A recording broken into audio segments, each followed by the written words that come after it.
Alright, well, it is National Eating Disorder Awareness Week, and as somebody who suffered from an eating disorder in the past and has recovered from it, I wanted to share a few thoughts with you. So a couple questions that I'm going to answer. I think it's the fact that people often tend to think that A, it's about food, which it is, but it's very much not, and B, that it's like all about being skinny and looking pretty or looking different. Eating disorders, while they manifest in that way, are very much more about psychological and mental and emotional struggles, and the food is just kind of how it manifests, but it's not really about the food. And so I think people don't always understand that, because people think you can say like, just eat, you're fine, but that's not how it works. It's an emotional and a mental struggle and disorder that people really need to get help for. It's really kind of complicated. Usually it's kind of the perfect storm of different things. Genetics is a lot of it, to be honest. Genetics, if you have family history of eating disorders, you're more likely to develop one. Also just like personality type, people that have eating disorders tend to be, not always, but very like type A, organized, motivated people. So that's another factor that plays into it.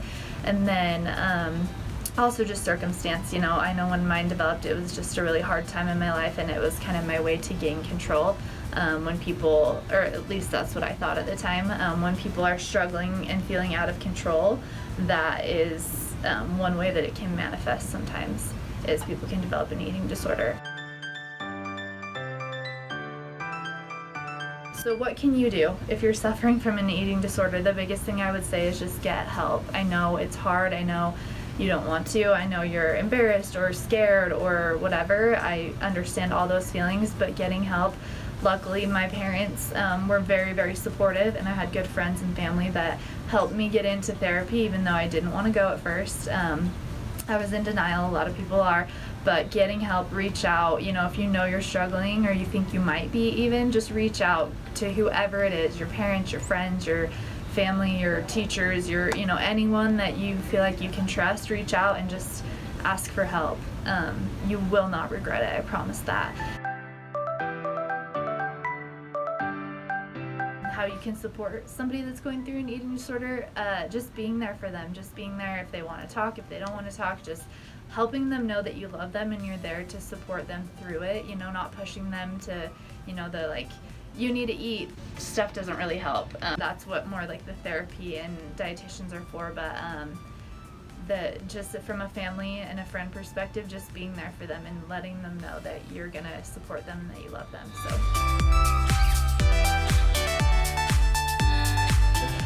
I think one of the biggest ones is people tend to isolate themselves. So if somebody's, isolating, they don't want to come out, they don't want to do things that they normally do, or they're not enjoying activities they normally enjoy.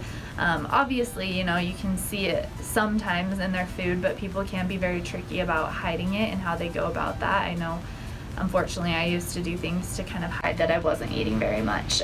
So yeah, definitely think isolating and just attitude and kind of, you can just see a big shift in their personality and how they're acting around other people that, that's just different than what they normally are. I hope that if you have questions, you'll reach out, but those are my thoughts this week to kind of raise awareness for National Eating Disorder Awareness Week.